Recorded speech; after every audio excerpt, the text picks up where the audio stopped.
আসসালামু আলাইকুম বন্ধুরা, আজকে ভিডিওটি ছাগল খামারিদের জন্য একদম বাস্তব অভিজ্ঞতা থেকে তৈরি করা হয়েছে।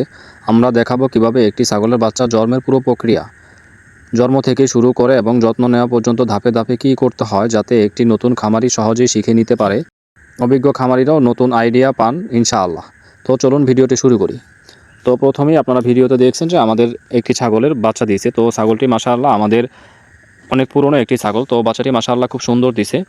তো আমরা বাচ্চাটিকে প্রথমেই জন্মের পরপরই আমরা বাচ্চাটিকে শাল দুধ, মায়ের যে শাল দুধটা হয় ওই শাল দুধটা খাওয়ালাম। শাল দুধটা পুরোপুরি অনেকখানি খাওয়ালাম। অনেকে কী করেন যে শাল দুধটা অল্প একটু খাওয়ায় তারপরে এটাকে ফেলে দেন আর কি, তারপরে এটা দহন করে ফেলে দেন। তো এটা কখনো করবেন না। শাল দুধটা যতক্ষণ ওলানে থাকবে ততক্ষণ বাচ্চাকে খাওয়াবেন, কারণ ওইটা আপনার 24 ঘন্টার মধ্যে ওটা খাওয়ালে বাচ্চার রোগ প্রতিরোধ ক্ষমতা বৃদ্ধি পাবে এবং বাচ্চার যে দুর্বলতাটা ওটা খুব সহজেই কেটে যাবে। তো এই বিষয়টা সবসময় খেয়াল রাখবেন। শাল দুধ অত্যন্ত ছাগলের বাচ্চার জন্য খুবই জরুরি, কারণ ইমিউনিটি পাওয়ার আপনার বুস্ট হবে না যদি শাল দুধ আপনারা না খাওয়াতে পারেন। শাল দুধটা খুবই জরুরি, বাচ্চার ইমিউনিটি পাওয়ার খুব ভালো থাকে। তো তারপরের বিষয় হচ্ছে বাচ্চার মাকে জন্য কী করবেন। অনেকেই বলেন যে ভাই আমার ছাগল বাচ্চা দিচ্ছে অনেকদিন হিটে আসে না। তো এটার একমাত্র কারণ হচ্ছে ছাগল বাচ্চা দেওয়ার পরে আপনারা ওর ছাগলটির প্রপার যত্ন নেন না। তো সেক্ষেত্রে আপনারা কী করবেন, সেক্ষেত্রে আপনারা যে ইউট্রো ক্লিনার বা ইউট্রো ফিক্সড বা ইউ ফ্লাশ যেটাই ব্যবহার করেন, এটাকে প্রথমে আপনারা 100 থেকে 150 মিলি একটা বড় ছাগলকে খাইয়ে দেবেন একসাথে। বাচ্চা দেওয়ার কয়েক মিনিটের মধ্যে এটা খাওয়াই দিবেন। তো আমরা এখানে আজকে ব্যবহার করলাম যে ইউ ফ্লাশ যেটা আছে, তো ওটা ব্যবহার করলাম।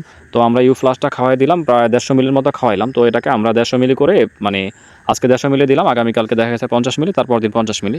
এইভাবে করে আমরা 3 থেকে 5 দিন এই ছাগলটাকে এইভাবে খাওয়াবে। তো ছাগলটার দুর্বলতাটা কেটে যাবে, দুধটাও খুব ভালো আসবে এবং ব্যথা ট্যাথা শরীরে সব কিছু অনেকটা ক্লিয়ার হয়ে যাবে। মোটামুটি আলহামদুলিল্লাহ আমাদের ছাগলটি সুস্থ হয়ে যাবে এই একটি ইউ ফ্লাশ খাওয়ানোর কারণে। তো আদারওয়াইজ আর কোনো ওষুধ লাগবে না আমাদের।